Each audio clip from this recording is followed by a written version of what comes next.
Hello world history students, Mr. Lassiter here with you, and in this video we're going to take a look at the Protestant Reformation, one of the most significant events of the early modern period.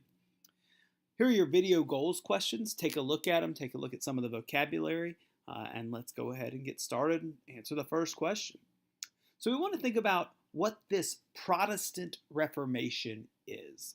And you see some words within these. You see Protestant, the word protest, protesting something. Reformation, the reforming of something, a reform taking place. So the Protestant Reformation refers to the 16th century religious, political, intellectual, and cultural upheaval that split Catholic Europe apart, setting in place structures and beliefs that would define the continent in the modern era, as so says history.com. So something I want to draw attention to is that this is not just a religious protest, a religious reform, but it is also a political one, an intellectual one. It changes the cultural fabric of Europe. So keep that in mind as we look at the causes and effects of this 16th century event. For the causes of the Protestant Reformation, I want to break it down to four major causes. The first cause is what you've already been looking at, the Renaissance.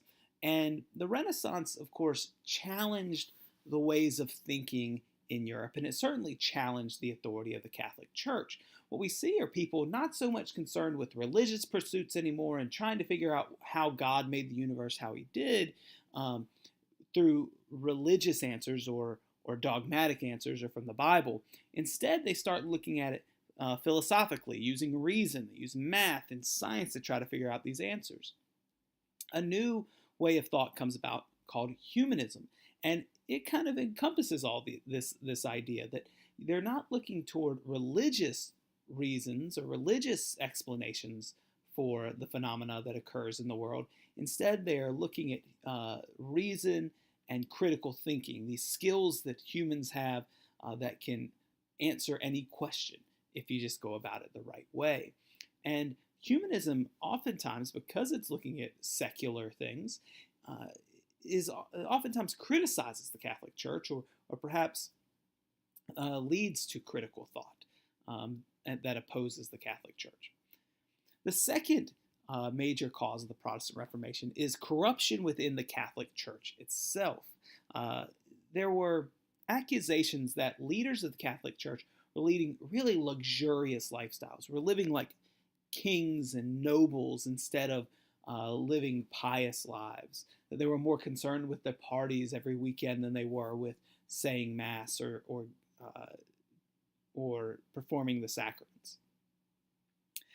There's also this accusation that the Catholic Church was selling important positions, higher church offices, selling positions of being a bishop or the head of monasteries. That oftentimes rich families or people who were connected to rich families were getting those jobs. And the last one, and one of the most recognizable, is the sale of indulgences. Now, an indulgence is a way to reduce the amount of punishment one has to undergo for sins. This could be basically granted by the church for performing certain actions like going on pilgrimage or saying certain prayers.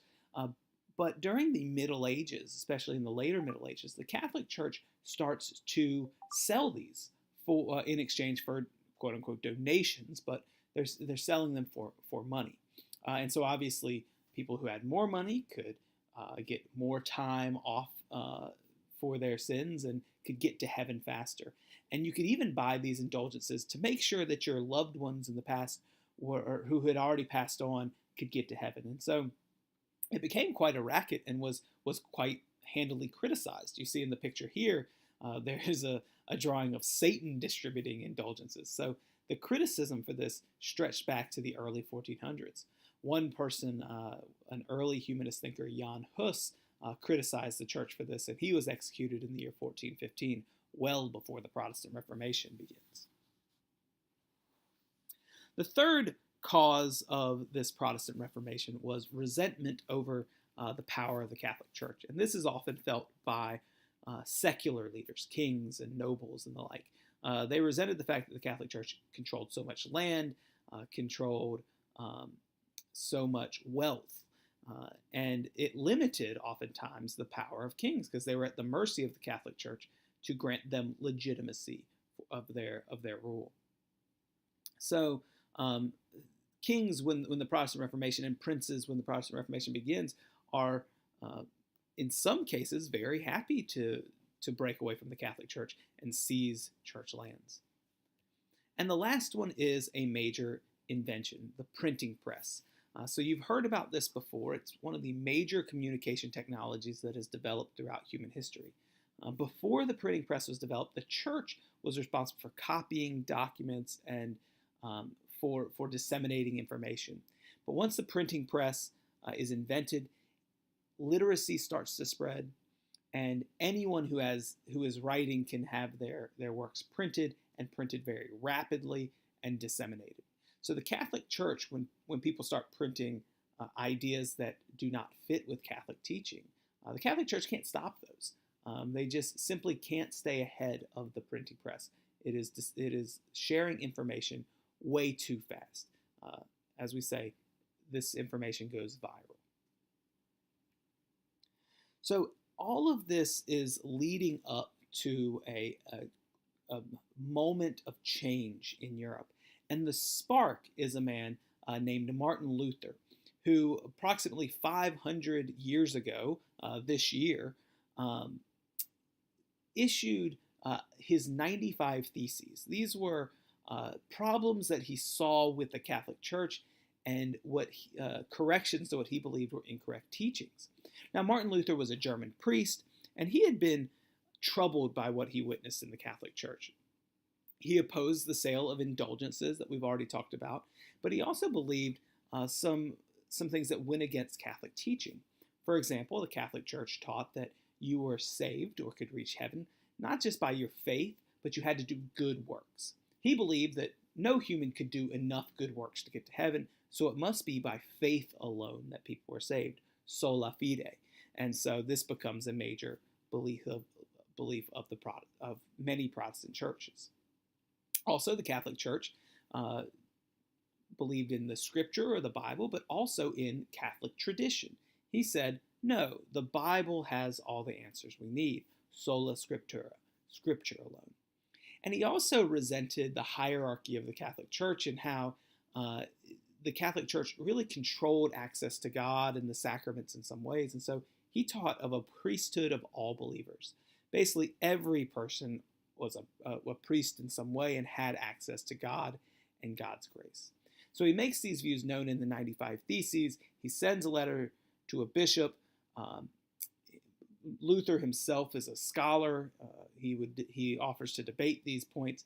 The legend goes that he nailed them to the church door in town.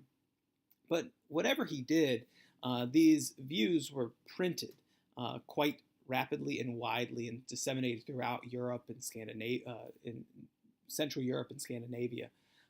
And so his ideas get out there, again, faster than the church can stop them. This event, Martin Luther writing these 95 Theses and publishing them in 1517, really, truly marks the beginning of this Protestant Reformation. Now, the effects of the Protestant Reformation were quite immediate. Lutheranism, or this kind of religion that develops as a protest and a reform of the Catholic Church. Now you know where those terms come from, the Protestant Reformation. It kicks off right around 1517 as people begin to listen to what Luther has to say and follow his teachings. About 17 years later, the Anglican Communion or Anglican Church forms in England. We know it in the United States as the Episcopal Church. King Henry VIII breaks with the Catholic Church over his desire to get a divorce from one of his wives, also a desire to gain control of church lands in England. Other religions like Calvinism pop up. There are a lot of others. We won't go into all of them. So new churches are formed quite quickly after the Protestant Reformation begins, within the first 20 or so years. Again, these churches do not believe that the Pope has authority over them. So that's why we say they're created outside the authority of the Pope. The second immediate effect is the Catholic Reformation. The Catholic Church will respond to the Protestant Reformation by making some reforms of their own. For example, the Catholic Church stops selling indulgences and says that that is not the correct thing to do. However, they also reaffirm or restate some of their beliefs. They restate that you must have good works and faith to get to heaven. They reaffirm the authority of the Pope. They create a new order of priests who are supposed to go out and just teach people what the Catholic Church believes in order to try to combat this Reformation. The Catholic Church, again, it does have some reforms, but ultimately pretty much stands firm in its beliefs.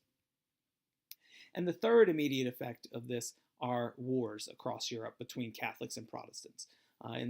For about 100 years in the 16th and 17th century, Catholics and Protestants will go to war with each other in a series of wars.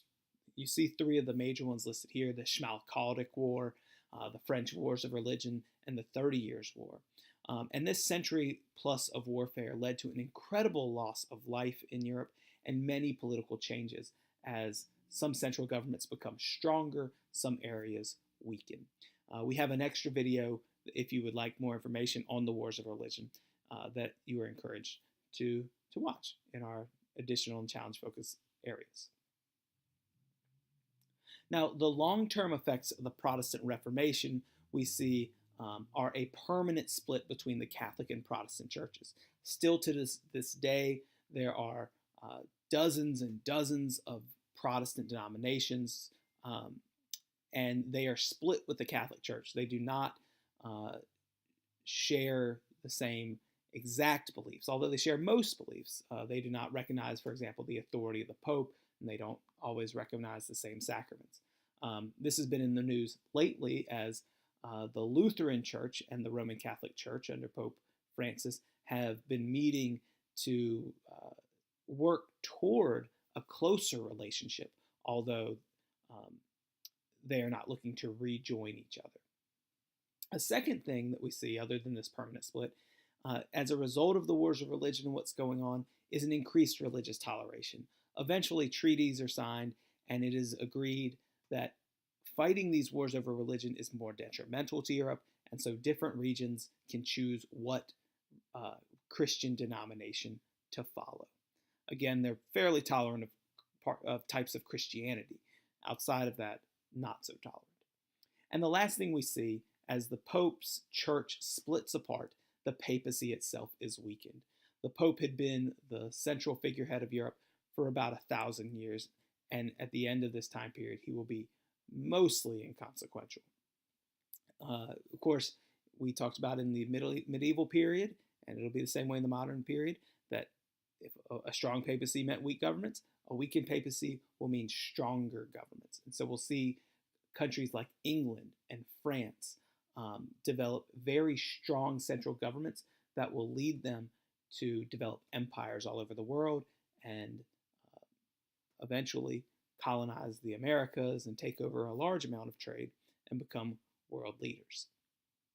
We'll talk more about that again in some other videos as we continue to learn about this new modern era.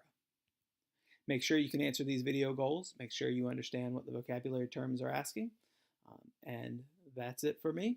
Hope you have a good day.